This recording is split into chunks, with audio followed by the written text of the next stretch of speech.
I'm Henry Zacharias. Zacharias, father of John the Baptist. Great name, great heritage.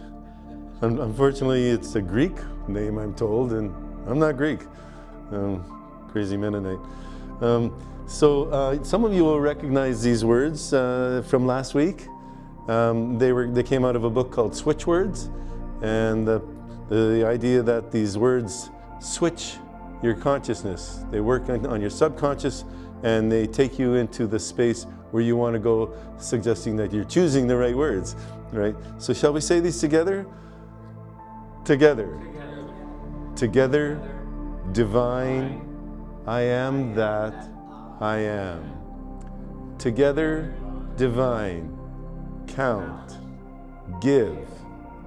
Together, divine, find, qualified, I am that I am.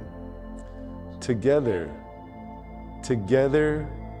divine, bonus, count, two. Together, divine, count. Together, divine, I am that I am. Together.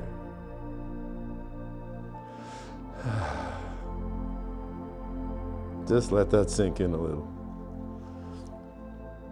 So, wisdom of grammar, semantics, and positive thinking, part 2. Last week, Craig shared the song by the Bee Gees. Yeah. Huh? It's only words, and words are all I have to change your thoughts today. Since studying the science of mind, I focused on unity, oneness, and connection.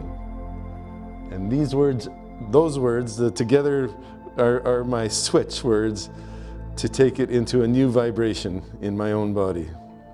So are we really under their spell? And is there a they?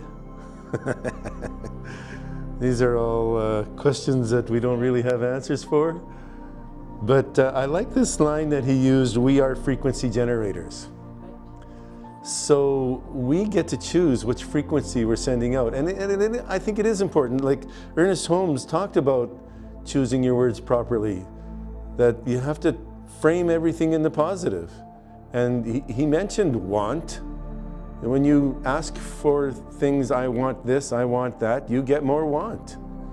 And he said to say, I have, perfect, whole, health, complete, all those beautiful words he was using. And I like this idea that we choose our words, but you know, the heartbeat, every beat 500 times stronger than any electrical synapse in your thoughts. And it was said that each heartbeat sends out your complete blueprint for your DNA. So illness is constantly being defeated by this energy wave of every heartbeat that knows your perfect blueprint design and sends it out into every cell to conform with your own physical perfection. Isn't that gorgeous? We are frequency generators. In the positive, while I was a music director at CCL, Center for Conscious Living, it's a precursor to what is now CSL, I was in need of a new car. I asked for help from one of the practitioners, and he asked me what I was really asking for. And I'm thinking, transportation. I want to haul my instruments to and from gigs. I need something affordable. Wes, the practitioner, boiled it down to freedom. So he treated for my freedom. A couple weeks later, my brother's ex-wife's brother-in-law, how many degrees of separation? He stopped by and he dropped off my niece, my brother's daughter, coincidentally named after my first wife, Treasure. She was called Tesoro, which is treasure in Spanish, right? And she had been living in Chile for eight years, and she didn't know me. I knew her when she was yay high, and now she's 16, right? And so she was a little bit nervous about coming to see her Uncle Henry, who she didn't really know. And I didn't know this, but they had a plan. Her uncle was going to drop her off. He was going to go out to one of his own appointments and come back and check in and see if she felt safe to hang with me for the night, and then I would drive her home. They were living in Selkirk. So 45 minutes later, he dropped by to check in on her, like he said, and I engaged him in conversation. He told me he was really angry because he came to the city, a dual mission. His other mission was to sell his car, and the guy he went to sell it to wasn't even home. And I'm like, what kind of car? I need a new car, you know? What's going on here, right? Spirits at work. So divine order, exactly. So it was a Jeep Cherokee. It was a little higher off the ground than most cars, which I like. It had the back, the back seats would fold down and it would open up into like a little minivan. Perfect. And it was a standard. Oh, well, I've never driven a standard. Like, oh, he says, I'll just give you a quick lesson, nothing to it. Okay, nothing to it. You know, I come from a family of drivers. I better be good at this. I better figure this out. First truck I ever drove was a 3-ton with a standard. My brother said, he's going for a walk over there, and he was the driver, right? And he's going for a walk. He said, bring the truck over here. Oh, I didn't even change it into forward. I left it in reverse and tried to go, kept stalling. And he's yelling at me, and I can't hear him. He's out there. And then I realized, oh, change the gear. Oh, I drove it all the way to him in first gear, you know. I think I was 14 years old. Yeah, it was crazy. Anyway, I got the car. And I mean, it was finances too, right? So I said, when do you need the money? Oh, he says, I just need it for tuition. And I had months to come up with the down payment, and I could do a second payment months later. So this worked out so well for me, like treat for freedom. Great idea. So that worked out. And coincidentally, working the standard, my left leg was the leg that had the knee injury. It got stronger. And climbing stairs and walking got easier, more freedom. Just fantastic. Anyway, so then on a negative side of how words can hurt us. When my first wife's cancer came, we did what we needed to do, and we found healing, and she was back to work. Everything was okay. We had the tumor removed and her immune system built up, and we were planning a future. We were looking at property to buy out of town. We found one, 68 acres. It was a tree nursery that had been out of use for 2 years, but there was already trees on there that we could, you get a tree spade, you dig up a big green ash and you move it or sell it. Well, there was 40 acres of open land, and we wanted to plant these green ash trees around to start a new tree shelter.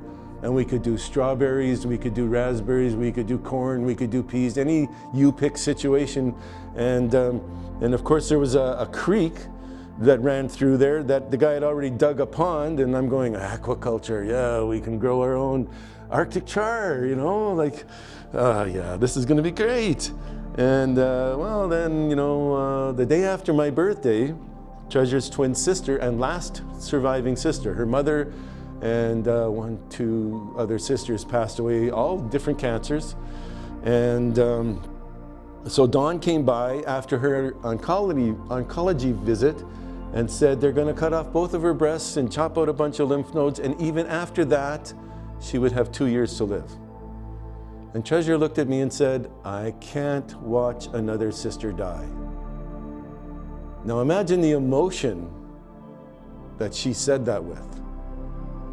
She deliberately had no intention of watching this sister die. And she had a tumor 3 days later. And that tumor took her life. 3 months later. And Dawn, another 3 months, passed away as well. Way sooner than 2 years. So these words can have a very powerful negative impact. In fact, while we were doing the last thing we could think of to survive, to help Treasure survive, we were doing all the visualizations. We were visualizing ourselves on this property living the life that we wanted, you know, being able to grow organic food in a huge garden and working the land for a living, being in contact with Mother Nature in a constant way.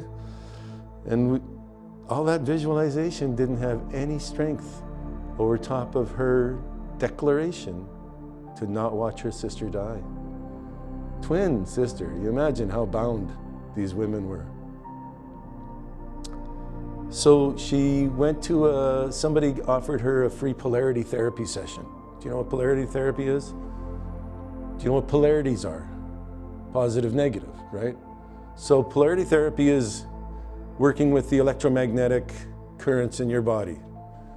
If there's a struggle here and it's the right side, it's the negative side, you put your left hand over that to add positive energy on that side. Anyway, you move energy, and I've done some of it. I bought the book, I did some of it, and for my next soon-to-be wife at the time, and it worked. And I don't remember enough about it because we didn't do enough for me to lock it in. But so what this polarity therapist told her is that her cancer was feeding on her anger. She was mad at God for taking her mother and all her sisters. She was mad at her brother because all his money wasn't helping. He had become quite financially successful. And she was mad at cancer. Cancer took all this from her. And this guy said, you have to love your cancer to heal it. And she came home and she looked at me and she said, take me home. We were in Oregon. She said, take me home. I said, if I take you home, it's to plan your funeral. She said, yes, let's go home and plan my funeral because I can't love cancer. It's taken too much from me. Now, had I known what I know now, I could have reworded it. I could have changed it in ways that would have been acceptable to love her body, to love the future we were planning. I didn't think of that. I didn't know that. I brought her home, and 9 days later, we said goodbye. There's a big, beautiful story in all of that. It was an amazing experience, but it was the power of words that we're talking about here. Take me home, and in her mind, home. And so she went home. She was more energetically connected and invested into what she had lost than into what she had gained by marrying me and the future we had planned. And I felt that. I felt like, oh, but what about me? You know, but I wasn't there for me in the moment. I was very much invested in being there for her. So I didn't connect those dots. I held her in my arms until I had to say goodbye. So what are you energetically invested in? Because it's the power behind your words, Ernest Holmes was telling us. It's the power behind your words. So when you speak your affirmation, you have to put your emotional energy, your intention, you have to wrap that all up very tightly and in a strong signal, a strong message into the greater mind that is God. We speak with our little mind into the greater mind, and we declare, I have, I am.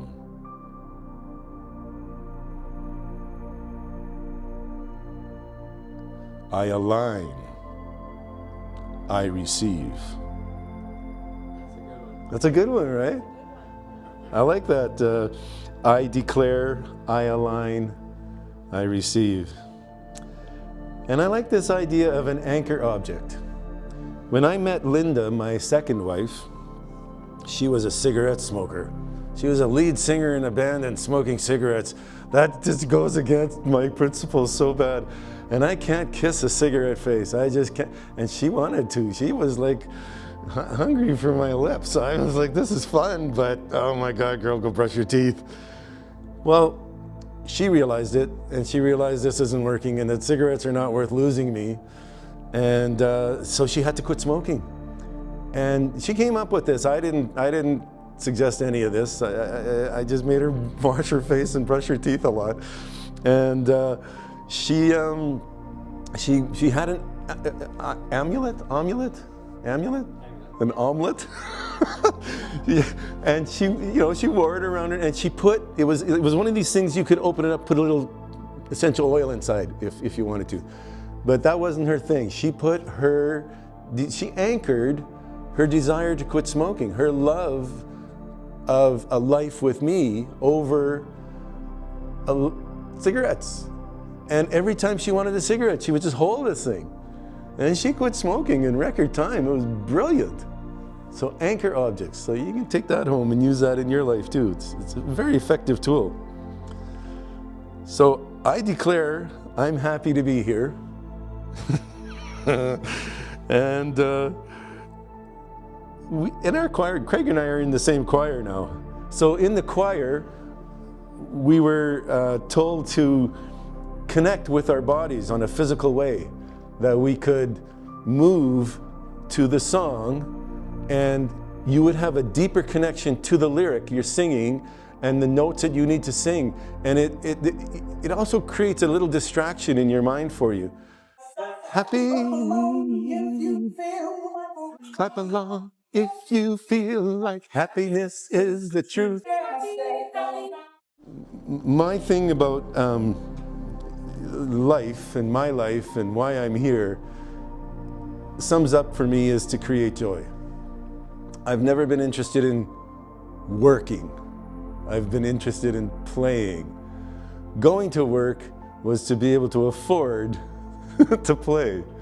Being a musician, I mean, I'm not that good, I guess, because I can't earn a living doing it. But I still want to do it. And I work in order to be able to play in a band, in order to be able to play sports, in order to play. And it makes me happy. And the people who come out and experience that with me find happiness in it. So I've been music director of spiritual centers because it creates joy. And I just get a kick out of giving these talks because they make me happy and I see some smiling faces in the room. So happiness is a great power word. Take it home with you. Peace and love.